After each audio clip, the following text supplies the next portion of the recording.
Okay, so today we're gonna dive into something that I think a lot of our listeners are really interested in. And, it's one of those things that you hear about all the time, but maybe we don't always like dig deep enough.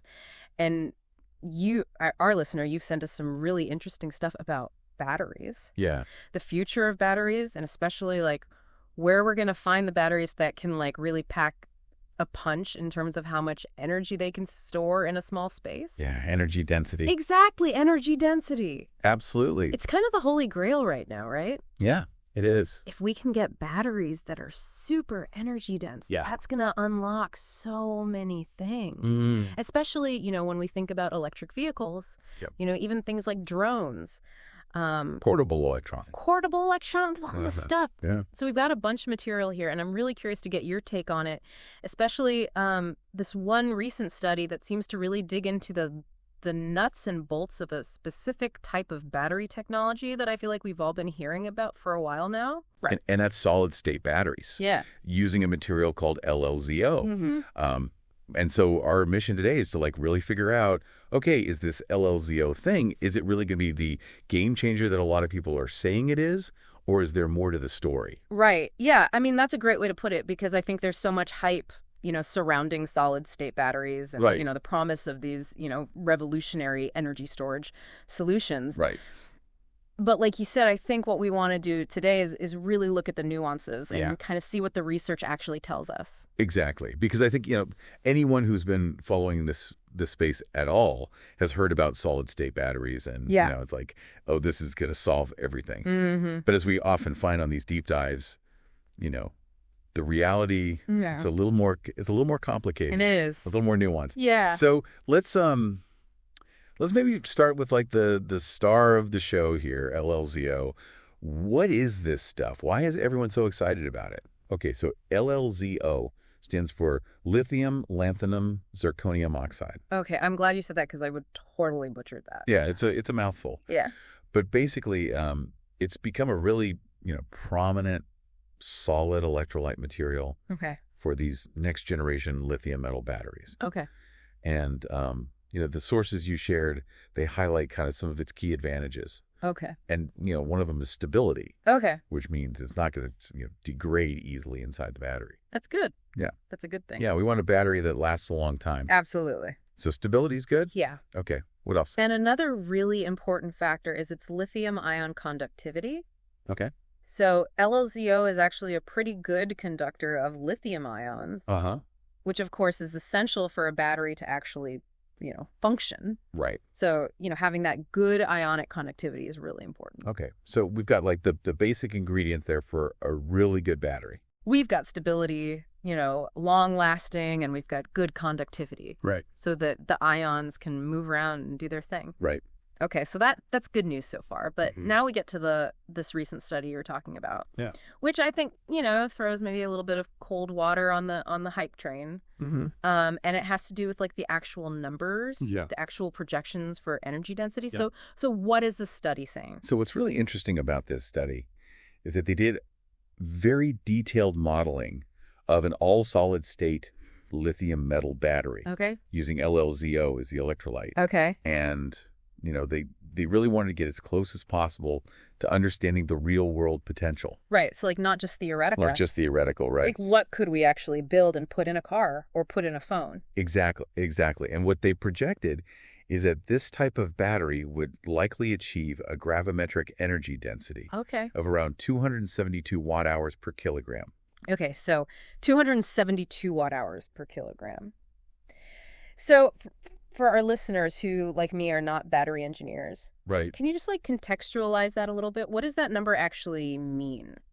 So to understand that number, Yes. it's helpful to compare it to what we have today. Okay.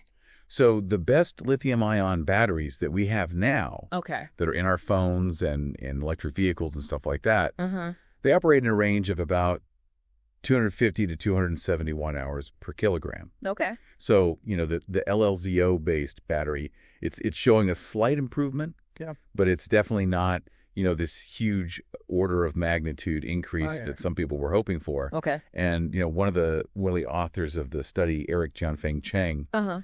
he actually said, even under ideal conditions, Okay. the gains appear to be Modest. Modest. Okay, so that's kind of the key word here. It's not like mind-blowing. It's like, okay, it's a little bit better. A little bit better, yeah. Yeah. So then the obvious question is why, if this stuff has all these, seemingly great properties, like we talked about, stability, good conductivity, right, why isn't it translating to like a way bigger jump in energy density? What are the limitations that this research is like starting to uncover? Yeah, so the study digs into this. Okay. And it seems like a primary factor is actually LLZO's density. Okay. It's a relatively heavy material. So you can think of it like this. You might have, a really energy-rich source within the battery itself. Yeah. But if the components that you need to kind of contain and support that energy source are really heavy themselves, the overall amount of energy you can store per kilogram is going to be limited. Okay. So it's almost like I don't know if this is a good analogy, but it's almost like having a water bottle that can hold a lot of water. Yeah. The bottle itself is made of lead. Right. So you're not actually, reducing the weight as much as you could if you had a lighter bottle. Exactly. That's a great analogy. Okay, good. I'm glad that works. Yeah. So the weight of the LLZO itself is kind of a limiting factor. And then the study also mentions this trade-off between what we call gravimetric energy density, which is, like you said, the energy by weight, and volumetric energy density, so energy by volume. Right. Can you unpack that a little bit? Yeah, so even though LLZO is dense, which is a drawback in terms of weight, it actually allows for a pretty high volumetric energy density. Okay. Meaning that in a given amount of space, an LLZO-based battery can still store a good amount of energy. Okay. The study estimates this to be around 823 watt-hours per liter. Okay. But, the catch is that for a lot of applications, especially when we're thinking about things like transportation, electric vehicles, drones, weight is really the more critical factor. Yeah, you need to be able to like fly or move that battery. Yeah, you want a battery that's both energy dense and light to really maximize range and efficiency. Gotcha. Okay, so it's not just about how much energy can you cram into a small space. It's also about how much does that little package weigh?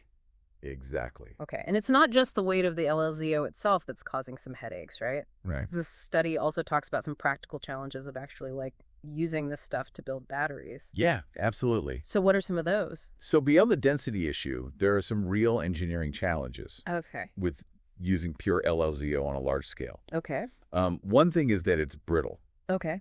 So it can be really hard to manufacture into these thin uniform sheets without any defects. Right. And I imagine you need those thin sheets to like build a compact. Exactly. Yeah. You need these thin defect-free layers for high-performance batteries. Okay. And then there's also the issue of lithium dendrites. Oh, yeah. I've heard about these. These are bad, right? Yeah. So dendrites are these tiny branch-like structures that can grow across the electrolyte and potentially cause short circuits, which is a big safety concern. Yeah. That's not good. Not good, no. Okay. So dendrites, we got to watch out for those. Anything else? Yeah. There's also the challenge of making sure there's good contact between the LLZO and the electrodes in the battery. If you have poor contact, it hinders the flow of lithium ions. Oh, okay. And it reduces performance. Gotcha. So, Cheng, he actually mentions these, these mechanical limitations and the weight penalty as real obstacles to commercializing pure LLZO solid-state batteries. Okay, so it's not just like, oh, it's a great material, let's just go build a factory and start pumping these things out. There's some real like engineering challenges to overcome. Absolutely. Okay, so given all these, pretty significant limitations of just like going all in on LLZO, the study kind of shifts gears and starts talking about some alternative approaches. And these are really interesting. Yeah. They're like hybrid electrolyte solutions. So what are the researchers looking at here?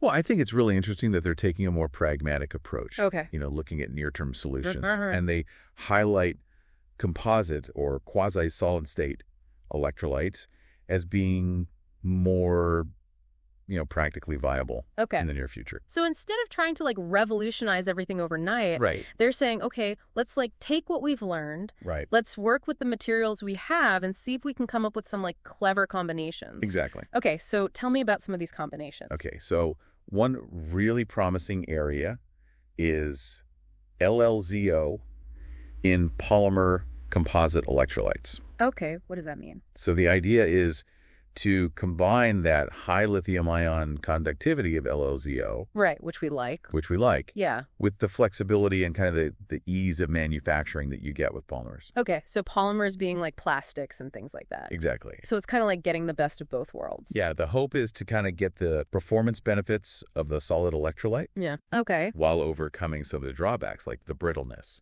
Right, and the manufacturing difficulties. Exactly. Okay, that makes sense. Mm-hmm. And then what about these quasi-solid-state electrolytes? Those sound interesting too. Yeah, so these typically involve using a small amount of liquid electrolyte Okay. within the solid LLZO matrix. Wait, so we're adding liquid back in? A little bit, yeah. I thought we were trying to get rid of liquid. So it might seem counterintuitive, It does. but actually it can really help improve the contact between the electrolyte and the electrodes, Okay. which makes the ions flow better. So it's like a little bit of liquid can actually make the whole thing work better. Yeah, in some cases it can. Interesting. Yeah, and it can also improve the overall structural integrity of the electrolyte. Okay. And what's really promising is that these quasi-solid-state designs, Yeah. they've shown really good long-term stability, Okay. That's good. which is, of course, super important. Right. We want a battery that's going to last more than like 2 weeks. Exactly. Okay. So it seems like this dream of like the all-solid battery, made of just like ceramic materials Right. taking over the world tomorrow is maybe not quite as realistic as we thought. Yeah, I think it's a more complex picture Yeah. than just, solid versus liquid. Right. I think there's going to be a lot of these, blended hybrid approaches. Mm-hmm. They're going to be really important. And Chang actually says that in the study, right? He's like, we need to rethink this like purely ceramic approach and look at combining LLZO with, polymer or gel-based electrolytes to make manufacturing easier and reduce the weight, Right. but still keep the good performance. Yeah, it's about finding that balance. Exactly, finding that balance. Okay, Yeah. so for a listener Mhm. who is, hanging out with us here today to really get a handle on this stuff, Yeah. I think this is a really important point that like sometimes the hype Mm-hmm. gets ahead of the reality. And, we hear all this stuff about how amazing this new material is, Right. but then you actually dig into the research and you're like, okay, well, it's not quite as simple as that. Exactly. And I think that's one of the reasons why doing these deep dives is so valuable. Absolutely. For you, our listener. Right. Because it helps us understand the nuances Yeah. of these, complex scientific and technological advancements. Right. It's not always about like the silver bullet solution. Yeah. Sometimes it's about like, okay, what are the trade-offs? Right. What are the challenges? What are the things we need to overcome? Mm-hmm. And it's that process of like, iterating and improving and finding new solutions Exactly. that eventually gets us to where we want to be. Yeah. And I think in this case, the initial excitement about LLZO is this, magical material. Right. It needs to be balanced with the understanding that the actual energy density improvements might not be as dramatic as we thought. Yeah. At least in the near term. Right. And I think, the real advancements are going to come from these more sophisticated hybrid electrolyte designs. Yeah. From clever engineering and material science. Mm-hmm. Okay. So to kind of wrap up our deep dive on LLZO here. Yeah. It seems like, the big takeaway is that it's a super promising material. It is. But just relying on it alone to give us this massive jump in energy density, that's probably not going to happen. Right. Especially because of the weight issue and the manufacturing challenges. Exactly. But these hybrid approaches where we combine LLZO with other materials, that seems like a much more realistic and promising path forward. I think so. Okay, so yeah, I think this has been a really great example of how, digging into the research can give us a much more nuanced understanding than just reading the headlines. It does. Because the headlines are always going to be like, oh, this is going to change everything. Right. And then you read the actual research and you're like, okay, well, it's a little more complicated. It's a little more complicated, yeah. Yeah. So on that note, I think we'll wrap things up here, but I want to leave our listener with one final thought to kind of chew on. Okay. We've talked about the limitations of LLZO, but what about other innovations in material science? Right. Maybe even in areas that we haven't even thought of yet. What could those hold for unlocking some truly revolutionary energy storage solutions? Yeah, that's a great question. Is it just about finding like the next wonder? material? Right. Or is it about like fundamentally different ways of storing and releasing energy? Mm-hmm. That's something I think is worth thinking about. It is. So thanks for taking this deep dive with us. Yeah, thanks for having me. And we'll see you next time Great. on the Deep Dive.